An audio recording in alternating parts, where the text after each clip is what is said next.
everyone, and welcome back to the channel. John Owen talks about sports and movies. Thank you for checking out today's video. I always appreciate the support. Let's get into it. So this week is the official NFL kickoff. It's the best time of the year. It's fall. We've got college football. We've got NFL football. And it's just the best time around as me personally, as a sports fan. And like I do every year, we're gonna do a season prediction video. We're gonna go over who I think's gonna win the Super Bowl, who gets the MVP, tiers, Rookie of the Year, other general thoughts and stuff like that. But make sure you like, comment, and subscribe so you never miss out on any of the fun. Make sure you comment down below. What are your predictions, bold takes, things you're hot on, things you're cold on, all the fun things. Without further ado, let's get into it. So first, we're going to start off just in tiers. At the top, we've got a three-peat quest for the Kansas City Chiefs. They were able to win the Super Bowl last year. They've now repeated, and they won with a really really horrific receiving core. I mean, let's just be honest. League lead high 35 drops. A decline in the quality of play from Travis Kelce, at least during the regular season. The emergence of Rashee Rice helped, but you still had struggling with MVS, Kadarius Toney, Sky Moore, all those things. And now they've taken steps to improve that core. They signed Hollywood Brown. They drafted Xavier Worthy. They actually just signed Juju Smith-Schuster today. Travis Kelce is still a primetime play performer whenever it comes. They're able to retain Chris Jones. They've got almost all of that core defense back. Losing L'Jarius Sneed does hurt, but I'm confident that they'll be able to offset that loss by just being better on offense. And so I think as long as the defense plays at least to a semi-close, similar level, I think they're the clear-cut favorite above the rest of the league. Other favorites, I would say are the Ravens, Bengals, 49ers, and Eagles. 49ers and the Eagles being, I would say, the best two teams in the NFC. And then the Ravens, they lost a lot of defensive pieces. They lost Kevin Zeider, their guard, but they got Derrick Henry. It's another system in the Todd Monken system for Lamar, say Flowers and company. And so I feel like they're still going to be really good. They're still going to be really great. They're always great on defense, regardless of who's there. Kyle Hamilton's a freaking monster. So they're going to be great. The Bengals, this is, of course, the contingent on Joe Burrow being healthy. And them getting all of Jamar Chase's and T. Higgins things kind of sorted out, as long as those holdouts don't go too far. But I think they're going to be, I mean, they made it to the Super Bowl 2 years ago, or that was 3 years ago now, excuse me. But as long as they have Joe Burrow and those weapons, I mean, they were one play away from potentially winning the Super Bowl 3 years ago. They have retained a lot of the same core. So as long as Joe Burrow is healthy and Higgins and Chase's potential holdouts aren't too long, they're going to be right up there with just any of the other best contenders. And the 49ers and Eagles have really, they've got great rosters. We'll start with the Eagles first because they're kind of fresh on my mind. Yes, losing Jason Kelce, losing Fletcher Cox, those are big losses. Those have been core pieces for them for so long.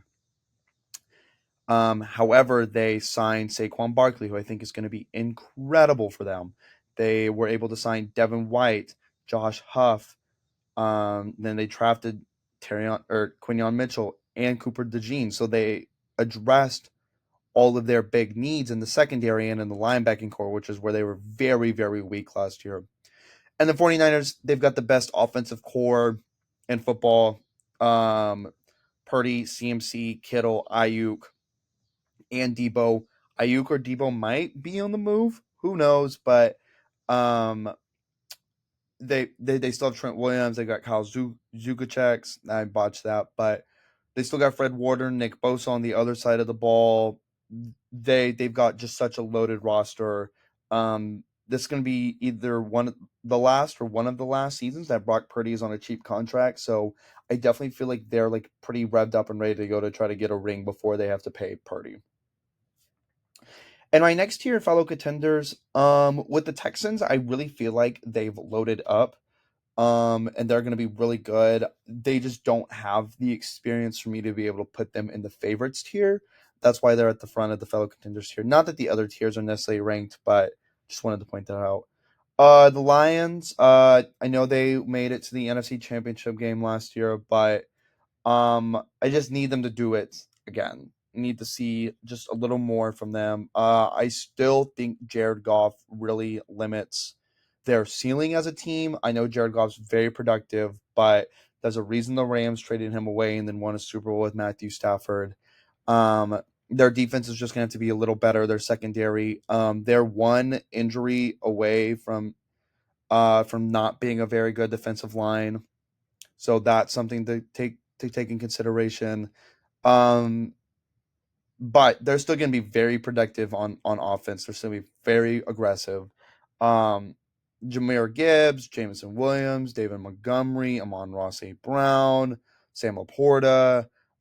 They've got a lot of great skill weapons, and maybe this is too low for them.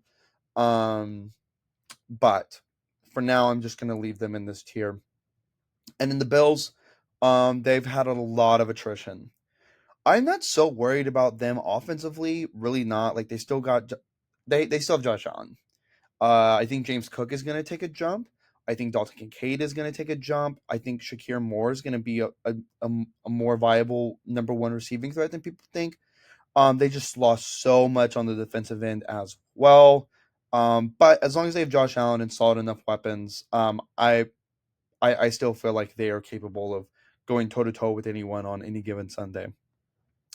Next on our playoff teams, I feel like the Rams. I love their offense. Matthew Stafford, Kyrie Williams, Puka Nacua, Cooper Kupp, Tyler Higbee. They're great offensively. A little injury prone, especially Coop, Stafford, and Williams. But as long as they all three stay healthy, they're going to be very good. They had a very promising young D line led by Byron Young, kind of breaking out. But losing Aaron Donald and me just not being totally sure about their defense keeps them down in the playoff team tier. But I wouldn't be surprised if I look up and hell, the Rams are on the cusp of winning the division. So I feel like the Rams and the Lions, maybe I've got them a tier low, but you guys let me know what you think in the comments. Cowboys, they're very talented, of course. They've got their core of CeeDee Lamb, Dak, and Micah. They just signed CeeDee Lamb today. So that's intriguing to see what that does for Dak's contract, but that's a video for another time. Just receiver core wise though, I'm not sure about the rest of the receiving core. Jake Ferguson's very solid. And I'm not sure about their ability to run the ball at this moment. So that and similar in a similar vein to Jared Goff, I just feel like Dak limits their ceiling as a playoff team. I just that type of archetype for me just limits you. And we've seen that play out. The Packers, I think they're going to be really, really good. But I need some more experience from them. They're just the youngest team in football. If I feel like what's holding for them to take the next jump, which this could easily happen, is if they have one of those receivers kind of step up and be like the true bona fide number one. The receiver by committee approach has worked well for them last year. Jordan Love played incredible, and Jordan Love has to play at the level he did last year for an entire year. Those two things happen, I would feel comfortable bumping them up to the next year. The Falcons, they've been a quarterback away for a while now. They got Kirk Cousins. I'm just not sure. So I feel like, and I'll kind of explain this more better, but their offensive pieces are going to be elevated. They also got Zach Robinson, and they also poached the Rams offensive coordinator. I don't remember his name, but so they're going to be they're just going to be Rams East basically, Rams Southeast, and I think Kirk Cousins is good. Little bit of a ceiling damper, and I'm also concerned about him coming off an Achilles. But sports medicine is a lot better, so maybe that concern is not as stressed as it should be. But their pass rush is going to hold them back, and and Kirk Cousins' health is a question mark for me. And then in the Colts, they were a game away from making the playoffs last year, from winning the division actually, and that was with Gardner Minshew. So I think as long as Anthony Richardson can stay healthy, They're going to be very explosive. Him, Jonathan Taylor, Michael Pittman, Shane Steichen as the coach. I think they're going to be really great. I think they're going to be very explosive. They got Latu. I think that's going to help their defense. Kind of a combination of health and lack of experience holds me down one peg for the Colts, but I do feel like they're going to. I feel pretty confident about them being able to make the playoffs. Next our tier, we've got a potential wild card team. So I think any of these other teams could get the last slot, the 7 seed in either conference. So Seattle, they are just so loaded offensively, just weapon wise. Geno Smith. They've got Zach Charbonnet. They've got Kenneth Walker, DK, Jackson Smith and Jigba, Tyler Lockett. Like, I think they've just got a lot of weapons. Mike McDaniel's coming in as their head coach.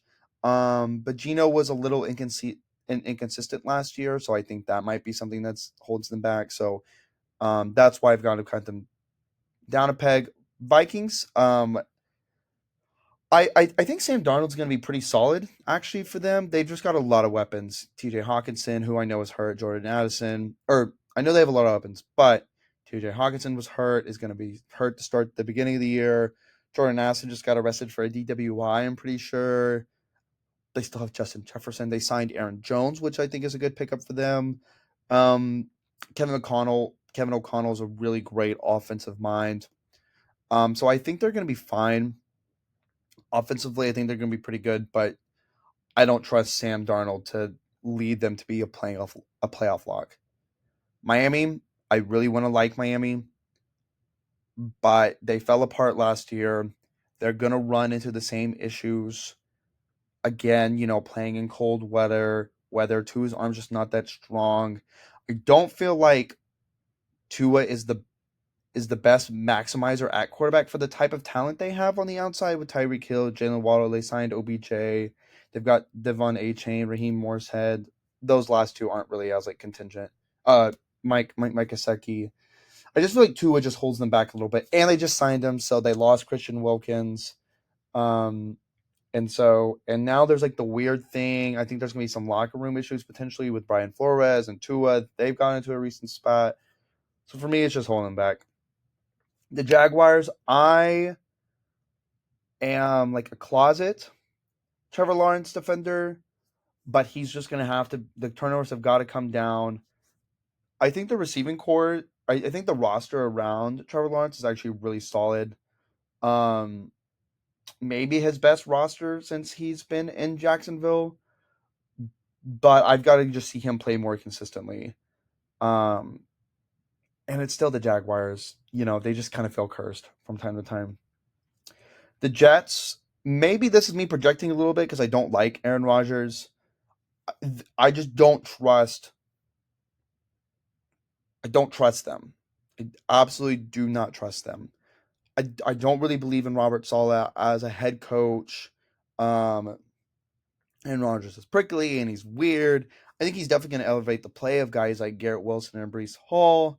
Their offensive line is literally held together by glue. They're very injury prone up there.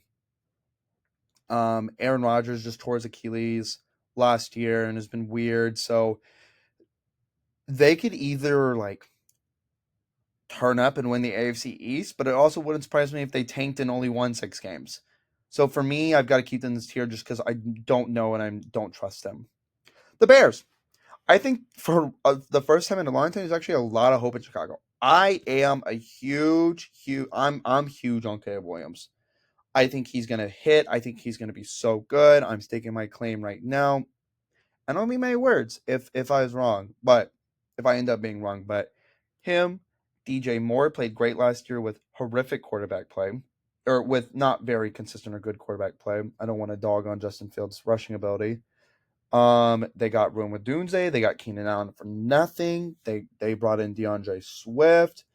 Their defense was really good last year, or was pretty good last year. So, I definitely think they could fight for a wild card spot. I don't think that they are necessarily a lock, but I would not be surprised if they're fighting for that last NFC wild card spot at the end of the year.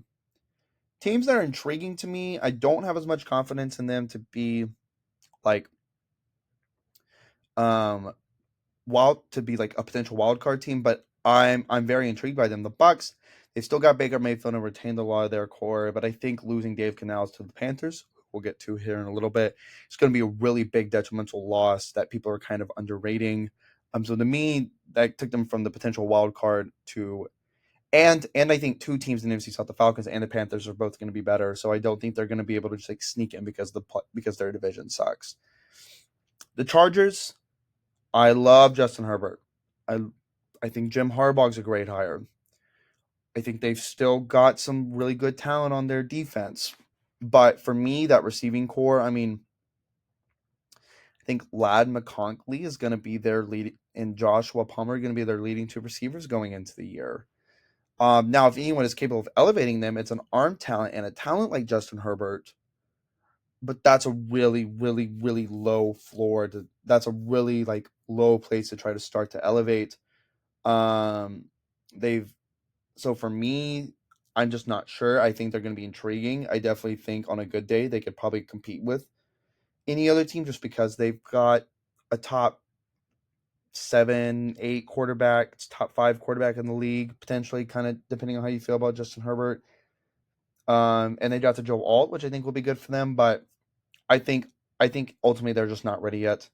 The Cardinals, um, they were so competitive last year. I don't remember who said it, but they're like, this is the best 4-team win ever. You have Kyler Murray for the full year. You draft Marvin Harrison Jr. Jonathan Gannon is going to have this team be scrappy. Trey McBride, I think, is going to be one of the leading receivers at tight end. Um, I'm not saying they'll win 10 games, but I think they're going to be very competitive. I think they're going to win more than people think. And they kind of in the same vein as the Panthers. They really leaned into upgrading their offensive line. They got some more weapons for Bryce Young. Uh, Dave Canales really elevated Baker's game last year, and I think he's going to be able to do the same thing to Bryce Young. I think Bryce Young's going to step up this year. I really do. I really do. And we'll talk about him more later. So we'll wait. We'll wait to kind of express him. But I think the Panthers are going to be intriguing. Not saying they'll be good, just intriguing. And then these next group of teams, they're just mediocre. They'll probably have decent records, but I just don't find them interesting. I don't really see a path forward to them to being like super good or even being like interesting. The Steelers, they've been very mid the last few years. If TJ Watt isn't playing, they just don't win. So, um, their quarterback, yeah, sure. I know either Justin Fields or Russell Wilson or by committee will be an upgrade over the play of Kenny Pickett and Mason Rudolph, but quarterback by committee just doesn't work in the NFL. I don't just love their weapons. I think George Pickens is very talented, but he's ultimately just going to be held back by quarterback play. Pat Freiermuth, or however you pronounce his last name, is just not as productive as his talent suggests. Not Najee Harris is not very efficient, and Jalen Warren I think is a great change of pace back, but I don't think he's going to be your lead back. So I think they're just going to be okay. I think they're just going to be okay, and I don't find them particularly interesting. The Saints are in cap hell. They've got Derek Carr, who is the ultimate ceiling capper in the world. I don't just. That's not true. I almost said something I don't believe in. Um, they've got solid weapons. They've got Chris Olave. They've got that other guy who's slipping my mind, who's like the super deep threat. They still have Alvin Kamara, but I don't really believe in Dennis Allen. Just as a head coach, defensively, I think they're going to be really good again. But I think just Derek Carr and cap hell in that office is going to hold them back. The Browns, as long as they have Deshaun Watson, they're going to be mid. Um, I hate Deshaun Watson just for all his off the field stuff. So I'm not rooting for his success. Not having Nick Chubb really hurts. Um, so I think they're just going to be kind of middle of the pack again. The Broncos and the Raiders, I think, are just going to be obviously because they're in this tier. They're just going to be mid. I think Bo Nix is a good fit in Sean Payton's offense because he is just kind of wants to play point guard, like be very precise, be very sharp. But I don't think he's an elevator. I think this receiving core kind of has missed the peak of its potential. I just think they're a pretty average roster. The Raiders, I think, could actually potentially be in the potential wild card tier from coach, roster standpoint, they've got wonderful weapons. Devontae Adams, Brock Bowers, I think is going to be really good for them. Um, but they just are just so bad at quarterback. Aiden McConnell, Gardner Minshew. I know Gardner Minshew's a vibe, his aura is good and all that, but just mid, a horrifically mid quarterback play, I think is going to keep them down in this mediocre at best here. Finally, in the number one pick contention, I think these are probably just the four worst rosters in the league. A lot of questions at quarterback in kind of different various ways. The Giants, I think, unironically, have the worst quarterback situation in this room because out of this group and in the league, honestly, because they pay Daniel Jones so much. Losing Saquon, they just don't really have that great of weapons, anyways. Outside of their defensive line, I don't love any of their position groups. I think Malik Neighbors can be really good. I don't think they're going to be able to exploit him as good as well with Daniel Jones at QB. So I just to me, they're the favorite to get the number one pick. So Carson Beck, get ready to move to East Weatherford. The Patriots, I think they are just too weapon depleted with a little bit of a project quarterback who is probably may not even start from the jump to even be considered mediocre. I really don't see them. I like the hire of Gerard Mayo. I like Drake May. I think together they can be good, and I think it's great that they are at least considering benching Drake May for a little bit, or not starting Drake May, not benching. That implies he started. But I just think they're too weapon depleted to be able to even be mediocre. The Commanders, trading away Jahan Dotson. I'm just not sure about them. I think Jane Daniels is interesting. Um, but they've lost a lot over their D. They've lost a lot on their D line over the years because they had such a stacked D line. But now just through attrition, they've lost some of those pieces. So I just don't know if they're ready to even be mediocre yet. And then the Titans losing Derrick Henry. You're not sure what you have in Will Levis. Getting a new coach. Their weapons, I think, on paper sound like they would be good, but D Hop's not what he used to be. Calvin Ridley is inconsistent as hell. So I just think like these four teams just have the four worst rosters, and that's why they would be in contention to be the number one pick. Okay, so next we're gonna have some breakout stars. So I'll talk about the two Packers over on the ends first. So Jordan Love and Jalen Reed. Um, like I mentioned, Jordan Love played great over the last half of the year. I think if he puts together a full season like he did the last 8 games or so, he's going to really break out and kind of cement himself on towards the top of the pecking order of NFL QBs. And in conjunction with that, connect it. I think Jalen Reed. I mean, how he led them in receptions and yards, and I think maybe touchdowns as well. Last year as a second year receiver. So I've got the most. I think one of the Packers receivers is going to break out, and I've got the most confident in him. So I'm going to put him in that category. Anthony Richardson, I think as long as he stays healthy all year, he's going to show. I mean, last year in the 4 games, he was really solid. I think he's still going to struggle with accuracy and ball placement, but I think his arm is just so big that he's just going to throw bullets all over the field. Maybe when it's supposed to be a touch pass, he's just going to throw it so hard it's not going to really matter. I mean, his rushing ability, especially in conjunction with the likes of Jonathan Taylor and Shane Steichen running that offense, I think AR is about to have a monster year. Dalton Kincaid, someone's going to have to step up and be the number one receiving option on the Bills, and I think Dalton Kincaid's got the most talent in that group. Last year, while Dawson Knox was out, he was excellent. He was so productive, and I think he's going to take another jump, especially because there's no outside noise coming in from someone like Stephon Diggs. There's also not a Gabriel Davis taking away targets from him. I think he's going to step up and be the number one guy for the Bills, and I think he's going to really elevate his game, cement himself in the top maybe 4 or 5 tight ends in the whole league. But that's my prediction for him. For a defender, I've got Byron Young on the Rams. The Rams D line was super young last year outside of Aaron Donald. Eight sacks as a rookie. There's no Aaron Donald, but I think he'll be able to step up and break out and apply that pressure from the outside. And they drafted Curse from Florida State and then Brian Brzee from Clemson. So he's not going to be just having all this attention on him. I think they're going to be very productive for the Rams as well. And so I think he's going to break out, and I think we're going to have a double-digit sack guy on our hands.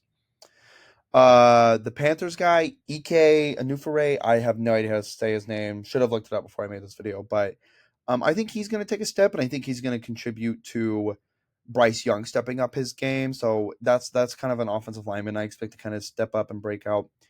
And then I think just the combination of the Falcons' skill position players. In the last three out of the last 4 drafts, the Falcons have sunk.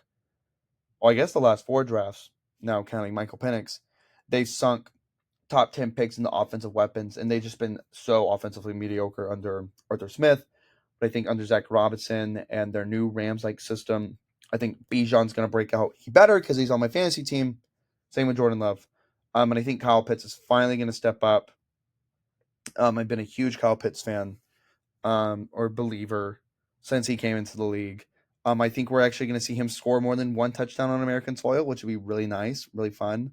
And then Drake London as well. I just think collectively all 3 of them are going to break out, and it's going to lead to the Falcons having a lot of success this year offensively. Under the most pressure, I'll have a disclaimer. I'm recording this as I got the ESPN notification that CeeDee Lamb is signing the contract. So this mainly just applies to Dak. So just kind of ignore CeeDee in this picture. I was going to talk about CeeDee being under pressure in a contract year, but now it's no longer applicable. Dak is going to have to prove to the Dallas Cowboys that his contribution to the team is worth him, Micah, and CeeDee Lamb taking up like 40% of the cap space. Dak's always been very productive, but he has been very good in the playoffs. He is just not this super elite quarterback. He's very good. He's not elite. He's not an elite quarterback. And I think the Dolphins are about to fall into this trap. I think potentially maybe even the Jaguars have fallen into this mouse trap with signing a good, not great guy to a big contract. The 49ers are on the cusp of doing this. The Lions have done this. The Giants signed a bad, not good guy to the same kind of contract and got screwed. But Dak's going to have to prove that he's not that kind of guy to get the contract that he wants from the Cowboys. And I think what's really, really, really dangerous here for the Cowboys is Dak is going to be able to walk as an unrestricted free agent. Not a restricted one. There's no franchise tag. They don't do really sign and trade in the NFL. So man, this could really blow up in the Cowboys' face, but that's maybe a video for later down in the year. So point being is Dak's under a lot of pressure, contract year. He's trying to get his money. I get it. Absolutely. Aaron Rodgers. So Aaron Rodgers has had the Jets at his knees, on their knees, basically from the jump. He's had full control, full autonomy of the Jets since being traded there, and now he's got to step up. Now he's got to prove that rolling the dice on him and committing to him so much will be worth it. And I don't even think he could play. And he's coming off an Achilles, and you made all this big deal during the offseason. You took your little camping trip right in the middle of the one freaking mandatory mini camp. I think Rodgers is basically going to have to prove to the Jets that he's been worth all this. I think it's going to help Garrett Wilson. It's definitely going to help Breece Hall. There's a lot of pressure on him. Whenever you put all this pressure on yourself, it's self-inflicted. Let's be honest. But he's going to have to step up and come up to the plate. Trevor Lawrence, I feel like, is under less pressure because he's already signed the contract. So Trevor's got his money, but Trevor's got to prove to them that he can cut down on the turnovers and he can lead them back to where they were 2 years ago where they won the division, won a playoff game.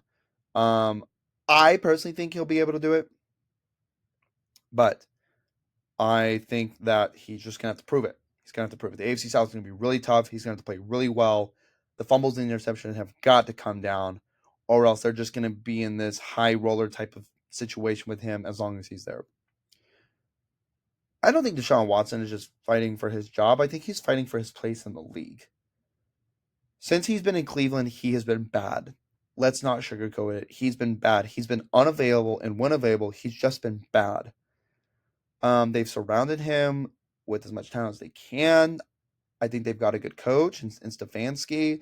They're really good on defense. They've got a loaded roster. He has just played so astronomically horrible,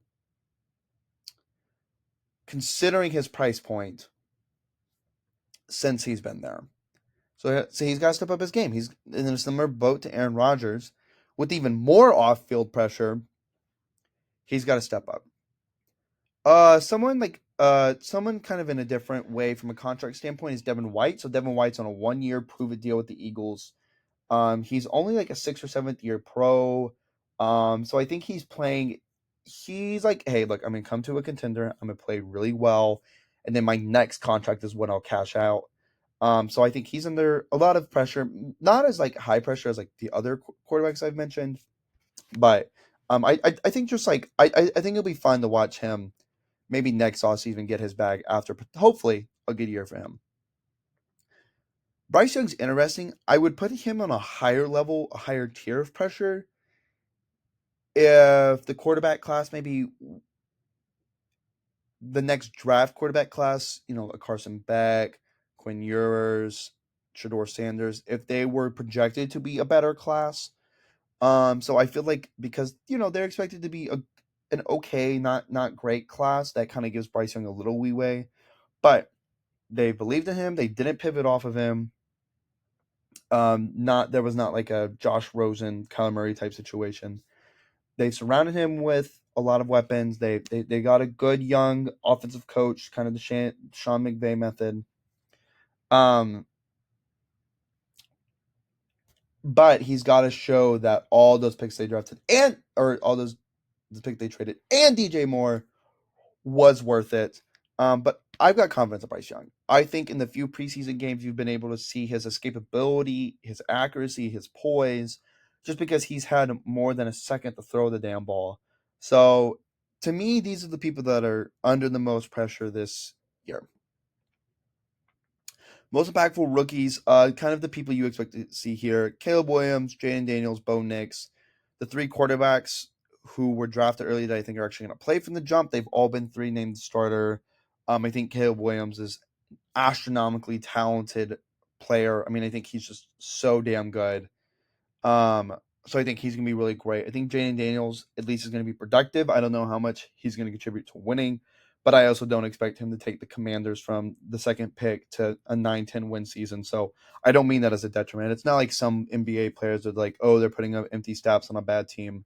I think Jayden Daniels is going to be productive, but I don't expect him to necessarily like have them turn it around. Bo Nix, I think he's going to fit their system. I was kind of dogging him earlier, but I think he's going to be better than Russell Wilson. So that will be a big impact for the Broncos. Marvin Harrison Jr., I think arguably, regardless of position of value, the best player in this rookie class. Kind of like a prodigal type of wide receiver prospect. I think him getting paired with Kyler Murray and also having someone like Trey McBride there to take away just even a little pressure from him as the number 1 receiver is really going to allow him to flourish.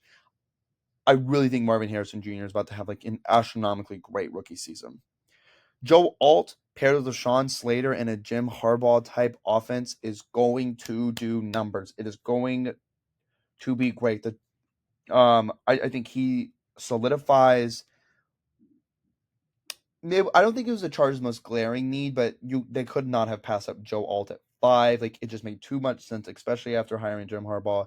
You got to keep Justin Herbert upright. I think he's going to be really great for them. Brian Thomas, I think, is going to be another really impactful receiver. I think he could potentially be the number 2, number 3 receiver. Christian Kirk and Evan Ingram, I expect to dominate most of the target share, but he's 6'3". He ran a 4.3. He's got great athletic tools. I think he can be the deep threat complement, and just allow Trevor Lawrence to really rip the ball downfield, which I think is going to be really fun and really great to watch. Next, two corners I want to talk about, some defensive players. In the next bunch we're going to talk about. I think that Quinyon Mitchell and Terrion Arnold going to the Eagles and Lions respectively is really going to be a great boost to those secondaries. Because where both of those teams struggle the most, they've now loaded up. They've now invested in that position in the draft. So I think they're going to be able to come in and start and play and be impactful. Latu, who most people consider the best edge prospect in the class. Maybe not the high end of someone like Dallas Turner, but better tools, more production. I think he's going to be. I think he could potentially be the rookie sack leader. And then Xavier Legette, another weapon that I haven't mentioned that the Panthers got. Between him and Deontay Johnson, I really think that they're like Xavier Legette can come in, establish himself as the number 2 receiver on an NFL team as a rookie. I think that's really impressive. Um, he's got great skills. He's got great he's got great ball skills. Good. He's got solid yards after catch. He's a good athlete. So I think he's going to be able to come in and be really productive as well. So now for our division winner. So starting with the AFC North, I think this really comes down between the Bengals and the Ravens. I think it's a toss-up. I think it's a coin flip. I think both of these teams could go to the AFC Championship game and challenge the Chiefs. I think either one of them could. But I'm going to go with the Bengals. I believe in Joe Burrow, and I love Lamar and what they've done, but some of the pieces that they've lost, I just feel like they've lost a little more than what they've gained this offseason. So I think in a coin flip type situation, I'm going to go with the Bengals just because I know what they have. And I think Joe Burrow is just a little better than Lamar, even though they're very close. I think they're closer than people maybe want to admit. But I'm going to go with the Bengals, but if you were going to go with the Ravens, would not hate that one single bit. They're even tier. I'm just gonna go with Cincinnati. The AFC South, I think, is gonna be really, really competitive. Um, I think the Texans. I think the Texans are gonna be really good. I think the Colts are gonna be dangerous. I think the Jaguars, if Trevor Lawrence cuts down on turnovers, they could be really good. They could be pretty good as well. For me though, the Texans just have the least amount of uncertainties, especially with the additions of Stephon Diggs and Joe Mixon. You've got Nico Collins, Tank Dell, Dalton Schultz, D'Amico Ryan as their head coach. They added Danielle Hunter to a defensive line that was already pretty good. I feel like Derek Stingley Jr. is going to make another jump as their cornerback one. CJ Stroud is phenomenal. He is. There's no sugarcoating around it. So having the best quarterback and having the best offseason to me allows them to take the edge over the Colts and the Jaguars. AFC West, easy peasy. Chiefs. Super Bowl champs last year, they got better. Pretty easy. The AFC East to me is interesting. I think the Bills, Dolphins, and Jets could all win it, but the team I trust the most is the Bills. They've got the most proven commodity in Josh Allen. They've got the most proven head coach in Sean McDermott. I don't think their receiver core is going to be as bad as people think. I honestly think the losses on defense are going to be more detrimental, but they've got the best quarterback, best coach. It's a pretty easy avenue, or that's a pretty solid avenue to win your division. I'm gonna go with them. This Lions Packers, I think, is pretty close. I think the Packers could definitely go ahead and win this division. But I'm gonna go with the Lions. They I like their experience better. That's honestly the deciding factor for me. And I feel like they got better, especially with the addition of Terrion Arnold that I mentioned. Um, I just trust them because they've they've got more experience than the Packers. So I'm just gonna go with the Lions. Uh, and NFC South, I think this one is pretty easy, slam dunk. I think to me this is the second easiest division pick. And that's the Falcons. They were pretty close to winning the division last year. They had a Kirk Cousins. The rest of the division from last year got worse. To me, this is pretty easy. I'm gonna go with Atlanta. NFC West. As much as I think the Seahawks could vie for a potential playoff card spot, as much as I believe in the Rams and like Sean McVay and what they've got and how much I like the Cardinals because I really do. To me, it's still the 49ers. They're still cream of the crop. Maybe the best roster in football. I'm gonna go with them. And then in the NFC East, um, this was a really close race last year. It has tended to be between the Eagles and the Cowboys over the last few years. To me, Cowboys got worse, Eagles got better. I think it's going to be Eagles winning the division. Ooh. So next we're gonna go with some awards. So offensive rookie of the year. I've already mentioned these guys, but and why I think they'll be impactful. But I'm gonna go with Caleb Williams. This is a quarterback award. Caleb Williams is gonna be the best quarterback. Pretty easy. Uh, I think yeah. So for Depoy, I think it's gonna be a three-way race between Parsons, Watt, and Miles Garrett again. I think Nick Bosa could be in there. I think Sauce Gardner can be in there. These are my five people I picked from last year. This is who the race has kind of been deduced down to. It's kind of like the NBA MVP. But I think this is the year Micah Parsons goes ahead and wins it. Coach of the year, I think Matt Efuros. I don't know how you say his name. I think if the Bears make the playoffs, it could potentially be him. And I think Jim Harbaugh has got the best resume out of the three of these guys. Especially because he's already been to a Super Bowl. He just won the national championship at Michigan last year. But for me, I feel the Chargers aren't going to be quite good enough for him to win Coach of the Year, so I'm going to go with Raheem Morris at the Atlanta Falcons. I think they could win 10 games. 10 games, first year head coach. You go from, you win your division, first year head coach. That seems like a pretty easy Coach of the Year pick to me. Defensive Rookie of the Year, I'm going to go with Latu. Latu. I think Terrion Arnold and Quinn Mitchell may kind of like take votes away from each other, so I'm going to go with Latu. Latu. Comeback Player of the Year. That's definitely not supposed to be Raheem Morris, so just ignore that. That's supposed to be a picture of Aaron Rodgers. That's the other candidate. I think it comes down between A-Rod, Joe Burrow, and Kirk Cousins, but I'm going to go with Kirk Cousins just because I believe that the Falcons will win their division. I think that'll be a great story. I think Aaron Rodgers is the leader right now, but I also don't have as much confidence in them to make the playoffs as I do um, the Falcons, so I'm going to go with Kirk. And then for MVP, this is gonna go to a quarterback. You know, I think another person who's not listed on there, who I think makes that kind of like second year jump, even though it's not his second year, would be Jordan Love. But for me, I think Pat's gonna go for number three. Improved receiving core. They're not gonna have as much drops. I really do think Pat could. I think they're gonna have the best record in the league. I think Pat's gonna go ahead and win his third MVP. Now, as far as the playoff race, this is who I see making the playoffs. Um, I think it's a coin flip, a three-way coin flip between the last spot between Miami, Jacksonville, and the Jets. They all have question marks, but for me, I just suppose I believe in Miami the best just because they're gonna have the best offense. Um, and so I think for them, they sneak into that seventh seed.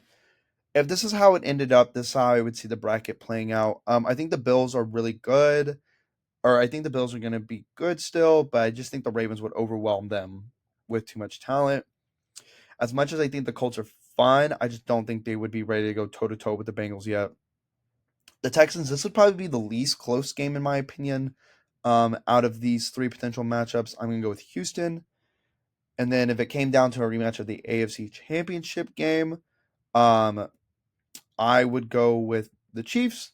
They're better. They already beat the Ravens. The Ravens team from last year got a little worse, marginally worse. Chiefs got better. To me, that makes sense.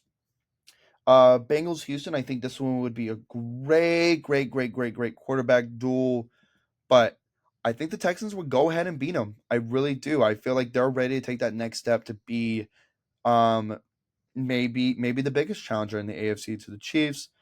But I'm not picking against the Chiefs. Not at home, not at Arrowhead in their seventh straight AFC Championship game. Not picking against them. and the Houston's kind of really great fun run would end at the hands of the defending Super Bowl champs. So in the NFC, these are the 7 I think would make it. I think the Eagles are going to go ahead and be the best team in the NFC just because of their additions.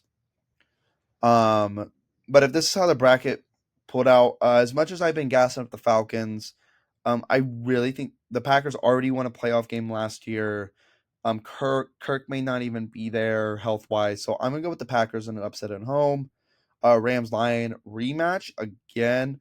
I'm gonna go with the Lions. I'm gonna go with the Lions. I just don't think that the Rams are would be good enough defensively to stop the Lions' attack.